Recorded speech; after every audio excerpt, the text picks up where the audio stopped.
move about life, not certain about who we are.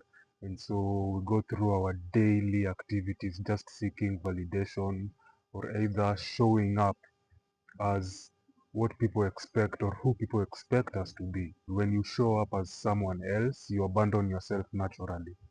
And when you do that for long enough, then you naturally become uneasy. You naturally lose yourself. Once you lose yourself, you get to a point where you're pushed to a corner that forces you to become awakened.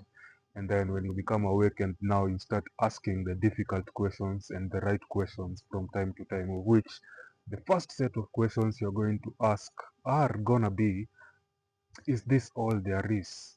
And then after that comes, who am I and what am I here to do? So with that in mind, you're going to picture this perfectly that everyone that is alive is here for a specific reason. You know, you're here not just to live life. In as much as you're alive and surviving, survival being all about what you're doing. Survival is based on action, and action without intention is not going to take you as far as you imagine. Or, in as much as you might be moving, there's still going to be a gap within yourself, a hollowness, something intangible, something that you can't seem to quite comprehend.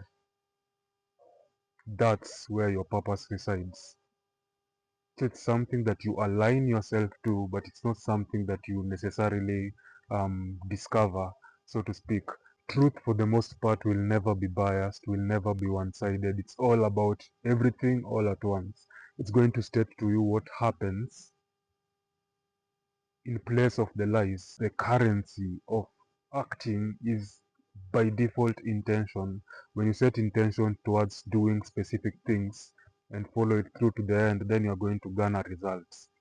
But when you act unintentionally, meaning when you act out of ignorance, I know it's a very dense word, but that's all it is. If you're not intentional about the things that you do, then you're ignorant. You could be informed, but still you're ignoring yourself, your true self, because you're out of alignment. You want to become a doctor, but then you are out here maybe doing construction work. And then naturally your mind will convince you that that is normal. Yeah. Your mind will tell you that you have to survive. And because you're not working towards elevating your vibration or becoming better, then you're operating as your lower self. Like I always say, your lower self is a representation of the beast or the devil, the part of you that will always ask for what it asks for. It's heavily run by greed, lust, and gluttony. But then when you set intention, then you are operating or living from the heart. And when you live from the heart now, you access your higher states of being. Now you're going to operate from within your throat, your third eye, and ultimately your crown. So your throat is all about expression. You remember me mentioning that the opposite of depression is expression. To be depressed is simply to feel as though you're out of options.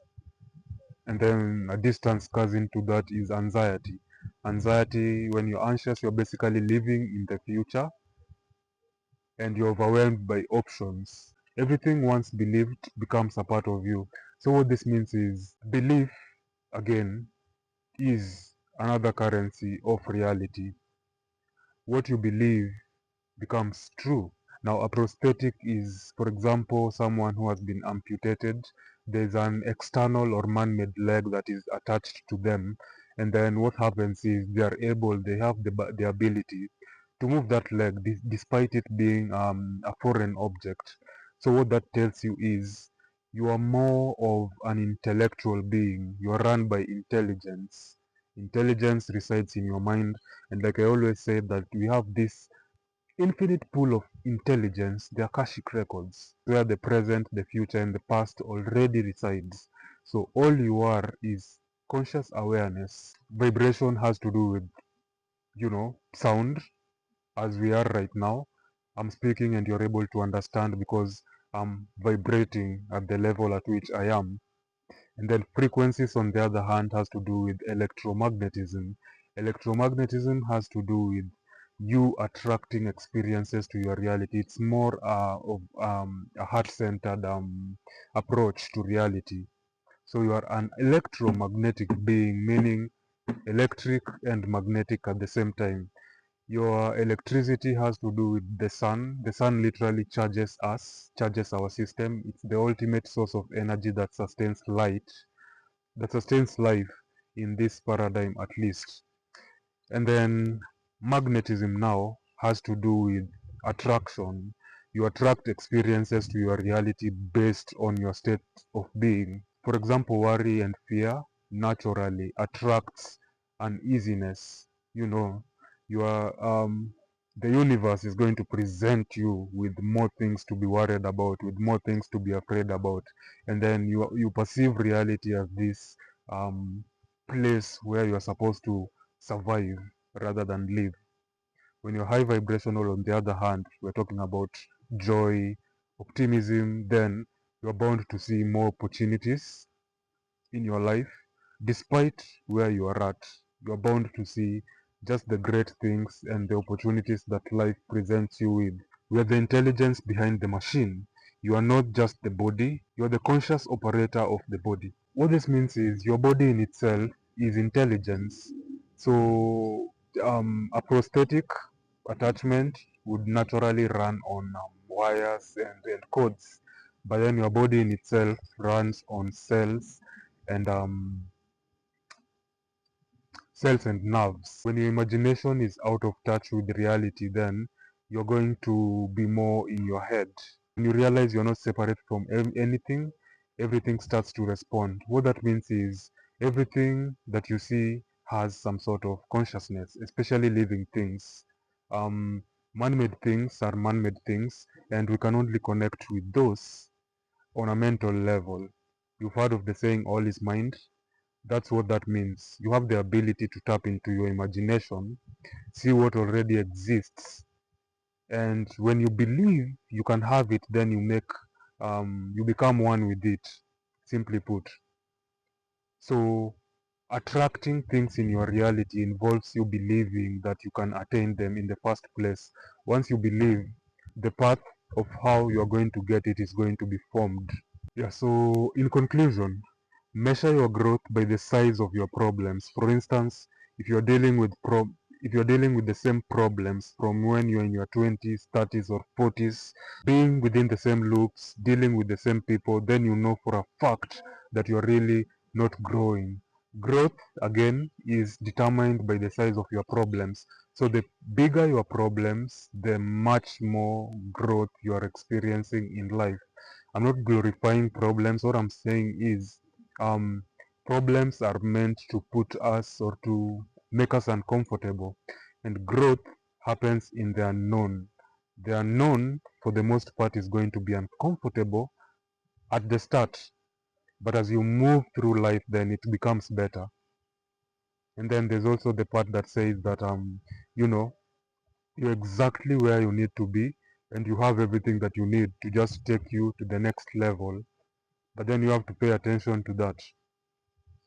You see, life is not a destination, it's a way, it's a path. You're constantly becoming, and you don't really get there.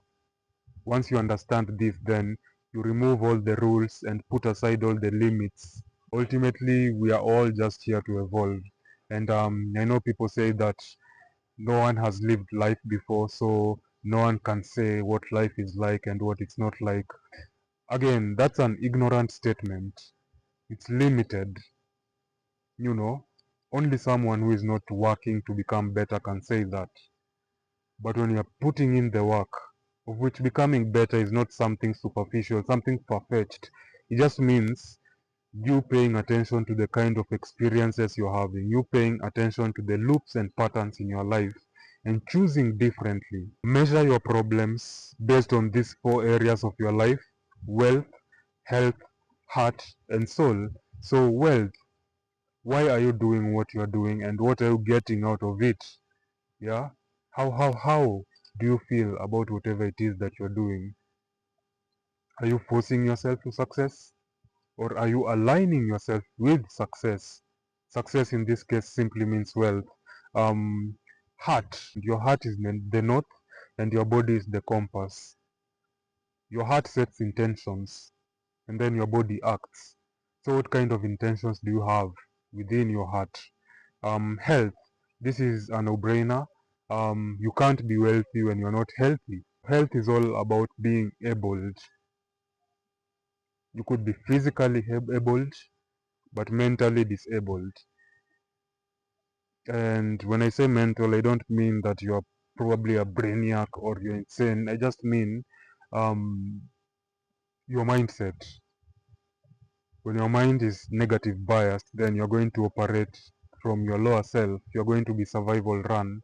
But when your mind recognizes the truth that you are as much material as you are immaterial, then you're going to tap more into your imagination and other unseen realms to just bring forth the things that you want in your experience. Again, guys, when you hear of heaven, it's not somewhere in the cloud or somewhere intangible, somewhere where good people go and bad people go to hell. Heaven is simply in the mind. Yeah, it's within our mind that we are able to bring things into reality. Creativity, innovation, and improvisation are going to take shape. Those are what holds space. Those are what you bring forth into the reality, into your reality, simply put. Lastly, every single situation presents you with a choice to act out of gratitude or luck. And that's the kind of awareness that you carry through all your daily activities. Do you want to live life out of gratitude, which is thankfulness and acknowledging all that you have, while being eager or excited about what is to come? So that's it from me today, guys. I think with that said, I'll definitely catch you in the next video. Bye.